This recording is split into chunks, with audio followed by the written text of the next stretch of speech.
عیسیٰ علیہ السلام کو حکم ہوگا کہ اس وقت جو مجاہدین ہیں، جو اسلام قبول کرے گا تو بچے گا، نہیں کرے گا تو اس کو قتل کیا جائے گا. لیکن خوب سمجھ لیں آج یہ حکم نہیں ہے، ہمیں اجازت نہیں ہے کہ ہم آج کسی غیر مسلم کو قتل کر لیں، قطعاً اس کی اجازت نہیں ہے. تو یہ دو مسئلے میں ایک بتا دوں، ایک تو حضرت عیسیٰ کا، اور ایک مسئلہ ہے کہ عرب میں اگر کوئی غیر مسلم ہے جب اس کے خلاف جہاد ہوگا تو کیا ہوگا. تو اس بارے میں امام ابو حنیفہ کا موقف یہ ہے کہ عرب کے خلاف جب لڑائی ہوگی تو اس میں بھی جزیہ نہیں ہے، یا تو اسلام ہے یا تلوار ہے. تو ماضی میں جو لڑائیاں عربوں کے خلاف ہوتی رہی ہیں، امام ابو حنیفہ کا موقف یہ ہے کہ ان سے جزیہ نہیں لیا جائے گا. اور دلیل اس کی یہی ہے کہ عربوں پہ حجت تمام ہو چکی ہے، قرآن ان کی زبان میں نازل ہوا ہے، وہ تو قرآن کو اچھی طرح سمجھتے ہیں، اس کے بعد ان پر حجت تمام ہو چکی ہے، لہذا ان کے لیے حکام سخت ہیں. جو عجمی ہیں ان کے لیے حکام نرم ہیں. اور جیسے عیسیٰ ابن مریم نازل ہوں گے نا جب، تو اسلام کے سچے ہونے کے دلائل دنیا میں اتنے واضح ہو چکے ہوں گے. سنوریہم آیاتنا فی الآفاق، قرآن کہتا ہے ہم اسلام کے برحق ہونے کے دلائل ان کو دکھاتے رہیں گے. تو عیسیٰ ابن مریم کے دور میں 2 اور 2 4 کی طرح اتنا واضح ہو چکا ہوگا اسلام، اور اسلام کی دعوت بھی اتنے بھرپور طریقے سے پہنچ چکی ہوگی کہ اللہ کی حجت لوگوں پہ تمام ہو جائے گی. پھر کوئی یہ کہے کہ میری سمجھ میں اسلام نہیں آ رہا، اس کا مطلب بہت زیادہ ہٹ دھرم اور ضدی ہی ہے. لہذا اس وقت بھی حکم سخت ہو جائے گا کہ بھئی اما الاسلام، یا تو اسلام یا پھر تلوار. تیسرا آپشن جزیے کا آپ کے پاس نہیں ہے. لیکن عیسیٰ ابن مریم کے آنے سے پہلے عربوں کے بارے میں تو وہی حکم ہے کہ اما الاسلام و اما السیف. لیکن اختلافی مسئلہ میں نے بتایا یہ صرف امام حنیفہ کا موقف ہے، باقی تینوں ائمہ اس کے قائل نہیں ہیں. وہ کہتے ہیں عربوں سے بھی جزیہ لیا جائے گا، لیکن امام حنیفہ کہتے ہیں عربوں پہ حجت تمام ہو چکی ہے.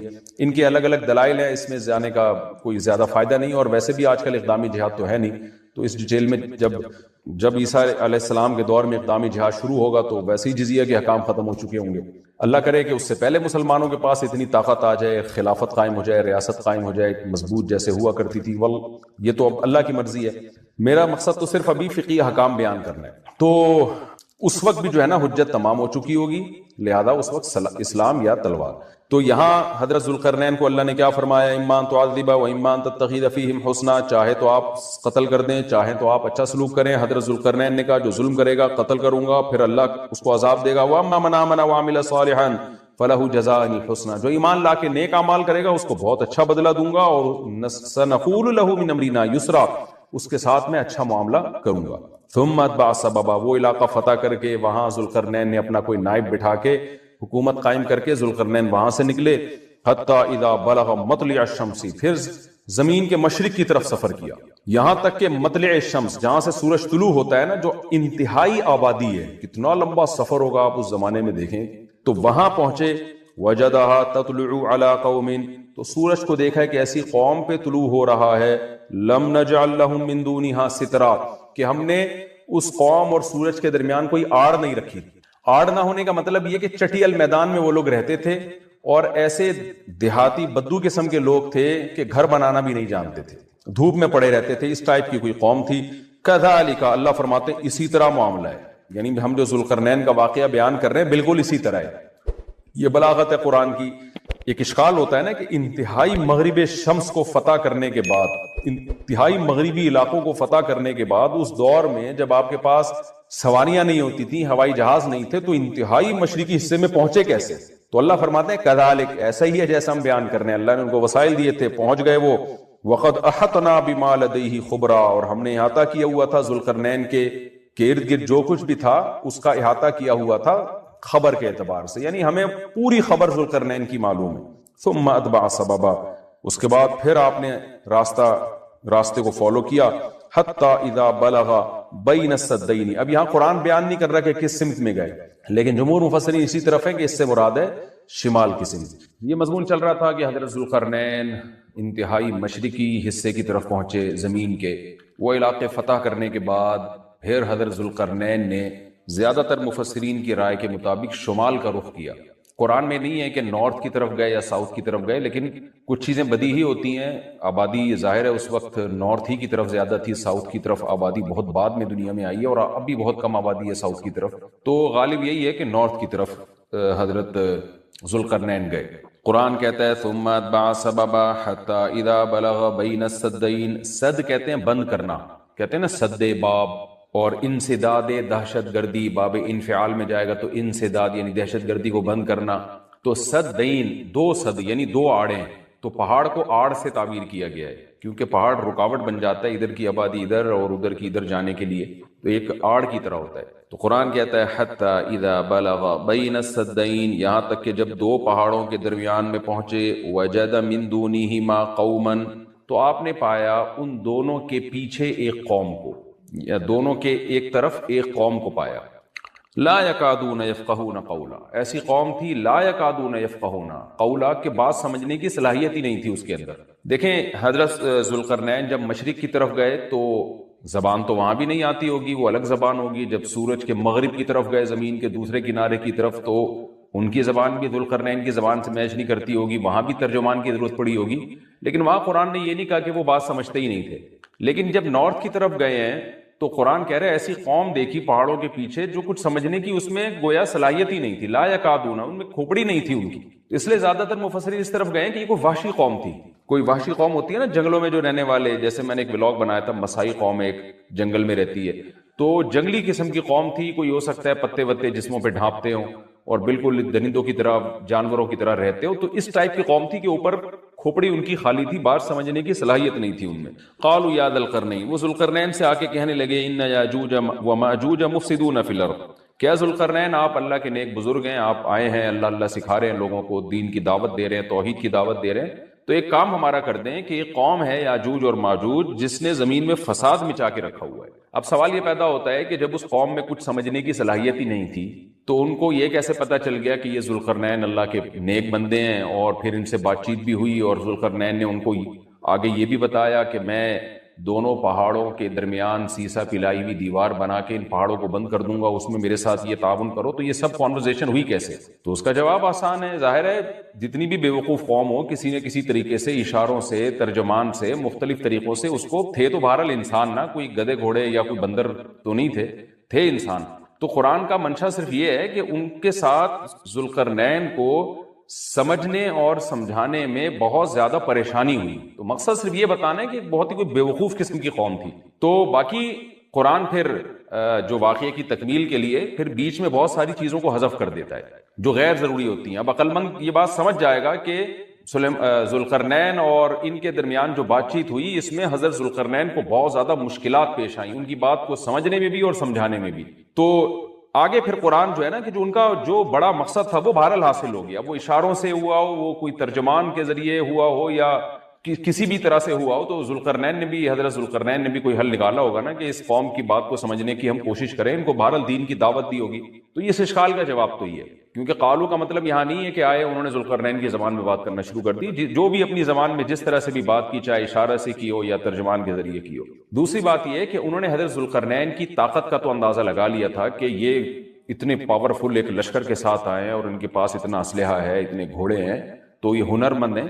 اور آگے ریکویسٹ انہوں نے اس لیے بھی کی کہ حضرت ذوالقرنین کی بزرگی کا بھی ان کو اندازہ ہو گیا۔ دیکھیے اللہ تعالیٰ نے انسان کی نیچر ایسی بنائی ہے کہ جو نیک لوگ ہوتے ہیں نا، ان کی تقوی اور للہیت کا، ان کی بزرگی کا غیر مسلموں پہ بھی اثر پڑتا ہے۔ ہندوستان میں علماء بتاتے ہیں کہ ہندو مسلمان بزرگوں کے پاس آیا کرتے تھے دعا کرانے کے لیے، اب بھی آتے ہیں۔ انڈیا کے بعض علماء نے ہمیں بتایا کہ ہمارے پاس ہندو بھی آتے ہیں اور کہتے ہیں ہمارے لیے دعا کریں اللہ تعالیٰ سے، کیونکہ ایک لاشعوری طور پر انسان کے ذہن میں یہ بات ہوتی ہے کہ بھئی یہ اللہ والا آدمی ہے۔ جیسے یوسف علیہ السلام جب جیل میں تھے تو غیر مسلم یوسف علیہ السلام کے پاس آئے اور کہنے لگے کہ آپ ہمیں خواب کی تعبیر بتائیں۔ سوال پیدا ہوتا ہے کہ بھئی وہ تو غیر مسلم تھے اور یوسف علیہ السلام نمازی پرہیزگار تھے، تو غیر مسلموں کو کیسے اندازہ ہو گیا کہ یہ خواب کی تعبیر بتائیں گے؟ اس کا جواب یہی ہے کہ لاشعوری طور پر اللہ نے دلوں میں ایک ہیبت ڈالی ہوتی ہے پرہیزگار لوگوں کی، ایک روب ڈالا ہوا ہوتا ہے اور ایک عظمت ڈالی ہوئی ہوتی ہے۔ تو یوسف علیہ السلام کے پاس آنے والے لوگوں کو یہ بات معلوم تھی کہ یہ عظیم انسان ہے اور یہ ان کو اللہ تعالیٰ وہ باتیں بتا دے گا جو ہمیں نہیں بتاتا، اللہ ان کو خواب کی تعبیر سمجھا دے گا، ہم نہیں سمجھ سکتے۔ تو یہ ایک لاشعور میں انسان کے ہوتی ہے یہ بات، اور بھی اس پہ بہت ساری مثالیں ہیں، لیکن میں پھر وہ ہمارا یہ لیکچر جس کو ہم فوکس کر رہے ہیں وہ رہ جائے گا۔ تو ذوالقرنین کے ساتھ بھی یہی ہوا کہ وہ قوم جنگلی وحشی قسم کی تھی، لیکن ان کو طاقت کا بھی اندازہ ہو گیا اور بزرگی کا بھی اندازہ ہو گیا۔ پھر آ کے انہوں نے درخواست کی۔ طرز عمل سے یہ لگتا ہے کہ وہ قوم بھی مسلمان ہو گئی تھی، یعنی بغیر لڑائی کے اور بغیر کسی مناظرے بازی کے ذوالقرنین کا مذہب اس قوم نے بھی قبول کر لیا۔ تو کیا کہنے لگی حضرت ذوالقرنین سے، بھئی آپ ہمارا ایک کام کر دیں، آپ اتنے پاورفل آدمی ہیں، ان یاجوج وماجوج مفسدون فی الارض، یاجوج ماجوج ایک قوم ہے جس نے زمین میں فساد مچا کے رکھا ہوا ہے، آئے دن قتل و غارت کرتے ہیں وہ اور ہمارے پاس ان سے لڑنے کی طاقت نہیں ہے۔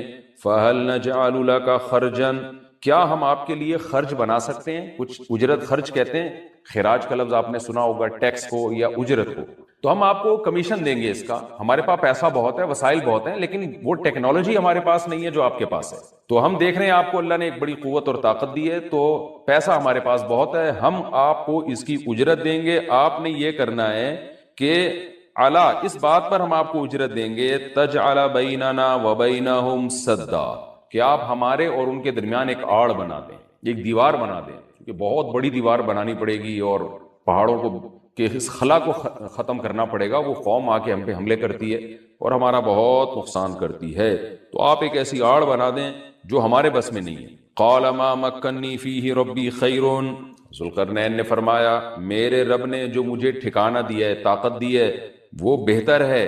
کیا مطلب؟ مجھے تمہاری اجرت کی ضرورت نہیں ہے، میرے پاس بہت وسائل ہیں۔ دیکھیں استغنا بہت بڑی نعمت ہے، سلیمان علیہ السلام کا بھی یہی انداز تھا، جب ملکہ سبا نے ہدیہ دے کے بھیجا نا تو سلیمان علیہ السلام نے بھی یہ فرمایا تھا ما آتانی اللہ خیر مما آتاکم، مجھے جو اللہ نے وسائل دیے ہیں وہ تم سے بہت زیادہ ہیں۔ تو ایسے موقع پہ اس طرح کی بات کرنا یہ تکبر نہیں کہلاتا، بلکہ یہ عین شکر ہے کہ بھائی میں کیوں کسی سے مانگوں۔ آپ نے بعض دفعہ مالداروں کو دیکھا ہوگا، وہ یہ جملہ کہتے ہیں بھائی ہم کسی کے محتاج نہیں، تو اس جملے میں اگر اللہ کے شکر کی نیت ہے تو یہ اچھا جملہ ہے، اور اگر نیت ہے دوسرے کو نیچا دکھانا پھر یہ تکبر ہے۔ تو بعض وہمی لوگ کیا کرتے ہیں، کوئی بھی اس طرح کا جملہ زبان سے نکالتے تو فوراً اس پہ تکبر کا فتویٰ ٹھوک دیتے ہیں، یہ ٹھیک نہیں ہے۔ تو اس طرح کے جملے پیغمبروں سے بھی ثابت ہیں تو اور اہل اللہ سے بھی ثابت ہیں۔ حضرت ذوالقرنین نے فرمایا بھائی پیسوں کی مجھے ضرورت نہیں ہے، ما مکنی فیہ ربی، میرے رب نے جو مجھے وسائل دیے ہیں خیرون، وہ بہت بہتر ہے، تم کیا دو گے مجھے، کتنے پیسے دے دو گے؟ ہاں مجھے افرادی قوت کی ضرورت ہے، کیونکہ اتنے بھاری بھرکم پتھر اٹھا کے پہاڑوں پہ لے کے جانا، لوہے کی پلیٹیں لے کے جانا، اس کے لیے افراد چاہیے، مزدور چاہیے، لیبر چاہیے۔ فَأَعِينُونِي بِقُوَّةٍ، تم مجھے میری مدد کرو قوت کے ساتھ، قوت چاہیے مجھے، پاور چاہیے، افرادی قوت چاہیے، یہاں قوت سے مراد ہے وسائل چاہیے، لیبر چاہیے، مزدور چاہیے۔ تو اجعل بینکم وبینہم ردما، میں تمہارے اور ان کے درمیان آڑ بنا دوں گا، دیوار بنا دوں گا۔ آتونی زبر الحدید، وہ قوت یہ چاہیے کہ دو تم مجھے لوہے کی پلیٹیں، یعنی اوپر چڑھانے میں میری مدد کرو ان کی۔ تو وہ افراد چاہیے ہمیں بہت بڑی تعداد میں جو لوہے کی پلیٹوں کو لے کے پہاڑوں کے اوپر چڑھیں، اور کوئی بھی اس وقت جو بھی طریقہ انہوں نے اختیار کیا ہوگا، ان پلیٹوں کو ہم دونوں پہاڑوں کے بیچ میں رکھیں گے۔ حتی اذا ساوا بین الصدفین، یہاں تک کہ جب دونوں کنار، صدف کہتے ہیں پہاڑ کے کنارہ، دونوں کناروں کے درمیان ان لوہے کی پلیٹوں کو۔ اچھا یہاں بھی اندماج ہے، صنعت اندماج کا مطلب بہت سے واقعات قرآن بیچ میں حذف کر رہا ہے، تو ایسا ہی نہیں ہے کہ بنی بنائی پلیٹیں، انہوں نے کوئی اسٹیل مل تھی اور وہ پلیٹیں پہلے سے تیار رکھی ہوئی تھیں۔ ظاہر ہے ذوالقرنین نے کیا کیا، لوہا جمع کیا پہلے، حضرت ذوالقرنین نے کس قدر محنت لگی ہوگی، پہاڑوں کے درمیان بہت زیادہ لوہا چاہیے، تو کہاں کہاں سے پتہ نہیں کتنے مہینے کا یہ پروسیس ہوگا، کتنے سال اس پروجیکٹ میں لگے ہوں گے، کہاں کہاں سے لوہا جمع کیا ہوگا۔ ہو سکتا ہے زمین میں کھدائی کا کام شروع کیا ہو پہلے، کہ زمین سے لوہا نکالیں ہم، پھر اس لوہے کو گرم کر کے اس کو بھٹیوں میں گرم کر کے کیسے پلیٹوں کی شکل میں تبدیل کیا ہوگا، تو یہ کوئی آسان کام نہیں ہے، لیکن قرآن نے اس پورے واقعے کو حذف کر دیا اور مختصراً بیان کیا۔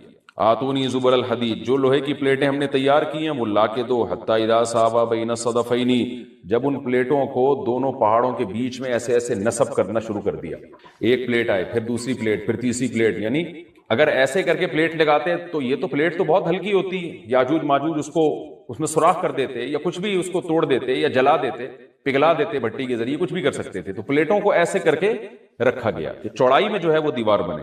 قال انفخوا، تو ذوالقرنین نے کہا اب ان میں آگ بھڑکاؤ۔ انفخوا کا مطلب پھونک مارنا ہے، لیکن یہاں پھونک سے بھٹی کی جو گرم کرنے کے لیے جو ہوا ڈالی جاتی ہے نا، جو جیسے آپ نے دیکھا ہوگا نا پرانے زمانے میں خواتین جو تھیں، وہ بوڑھی مائیں کیا کرتی تھیں، دادیاں، وہ ایک پائپ لے کے نا کوئلوں میں پھونک مارتی تھیں، اس سے کیا ہوتا ہے وہ ٹیمپریچر بڑھتا ہے۔